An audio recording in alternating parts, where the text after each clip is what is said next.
Good morning, children. Today we will start revising main topics of chapter 3. First topic is Galileo's law of inertia. Galileo's law of inertia. Before Newton, Galileo observed that he experienced that a body continues to be in the state of rest or in the state of uniform motion unless an external force is applied on it.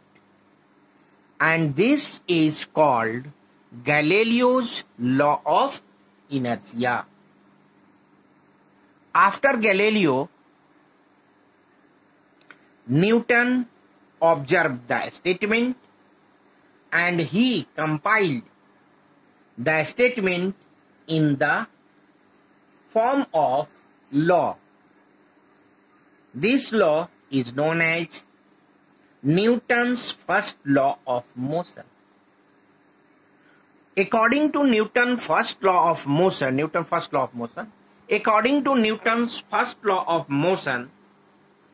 if a body is in a state of rest, it will remain in the state of rest, and if it is in the state of motion, it will remain moving in the same direction with the same speed unless an external force is applied on it.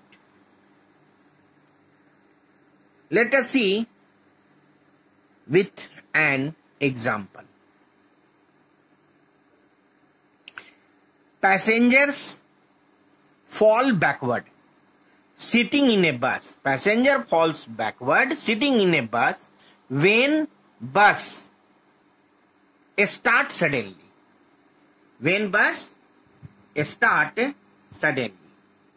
Passenger sitting in a bus, and before moving the bus, they are in a state of rest. When bus starts moving, the lower part of the passengers are set to be in motion along with bus, but upper part of the passengers remain in a state of rest due to inertia. Thus, the passengers fall backward when bus starts suddenly. Moving. Now, Newton's second law of motion.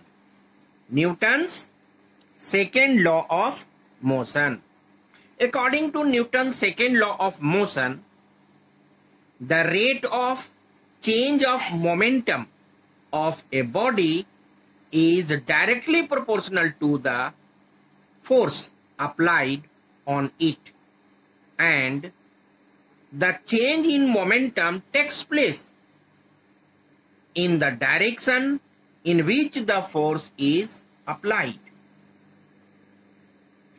Let us see second Newton's law of motion with an example. Cricketer withdraws his hand while catching a ball. From Newton's second law of motion,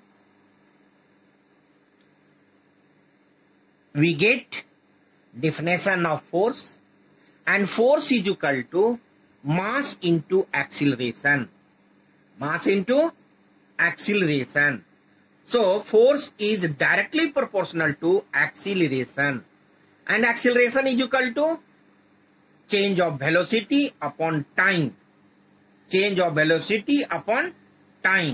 This means that force is inversely proportional to. Force is inversely proportional to time. Force is inversely proportional to time. This indicates that if time increases, force decreases. Time increases, force decreases. While catching the ball, cricketer increases the time. While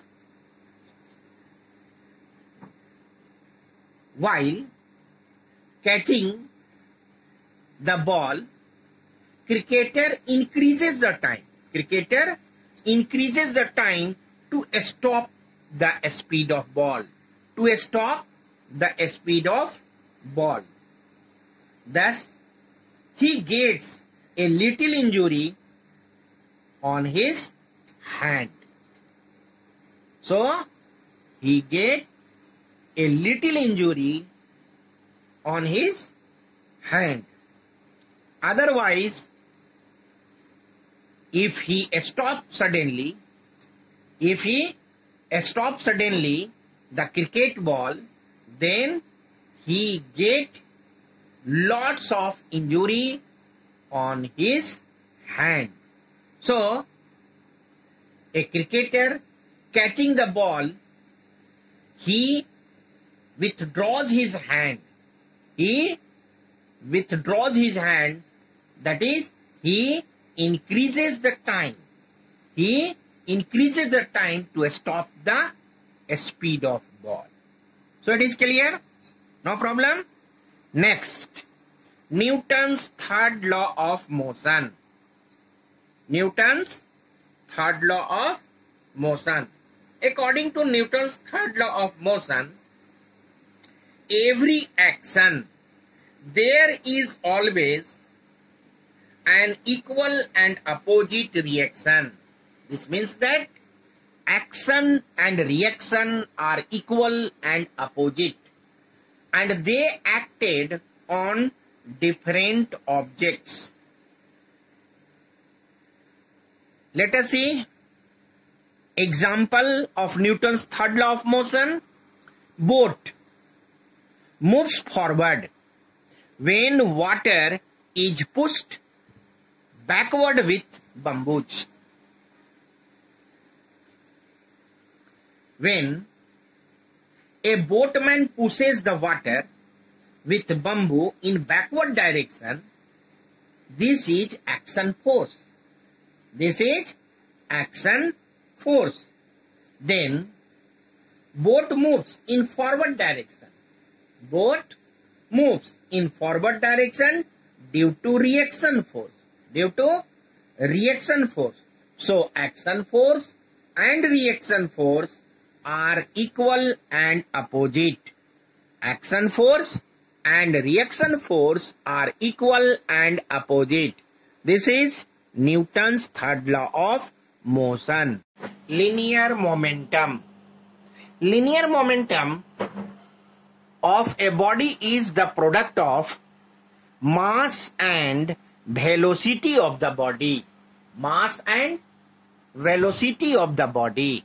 Linear momentum P is equal to m into v, where m is mass of the body and v is velocity of the body.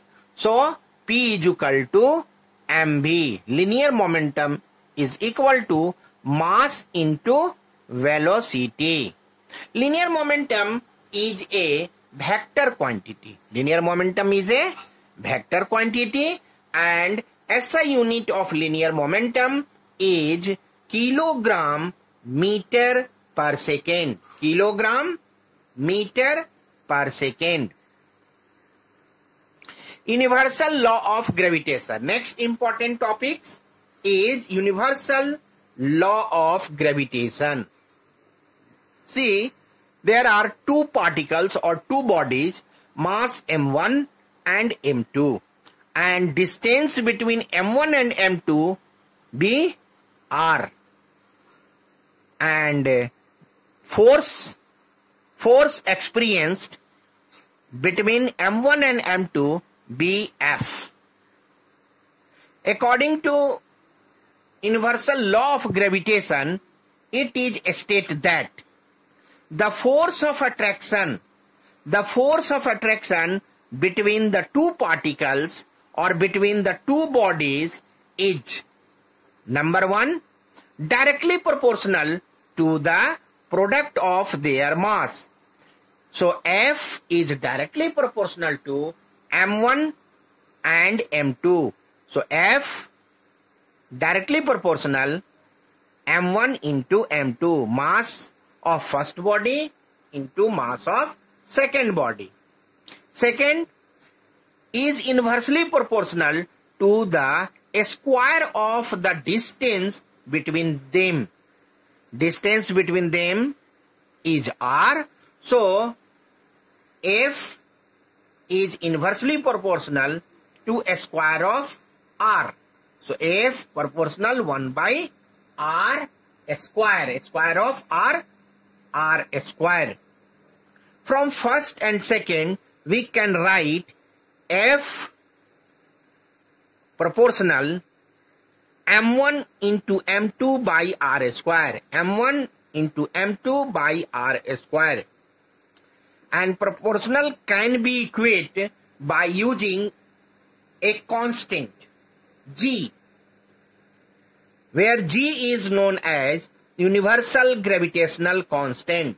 So F is equal to G into m1 into m2 upon r square. G is universal gravitational constant, m1 is mass of first body or first particle, mass of second body and second particle m2, and r distance between the two particle or two bodies. G is universal gravitational constant.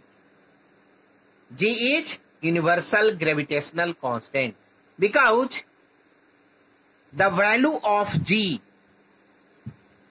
is constant everywhere in the universe. The value of G is constant or same everywhere in the universe. So it is called universal gravitational constant. And the unit of G, universal gravitational constant, G is Newton meter square. Newton meter square per kg square. Okay. What is the SI unit of G? Newton meter square per kg square.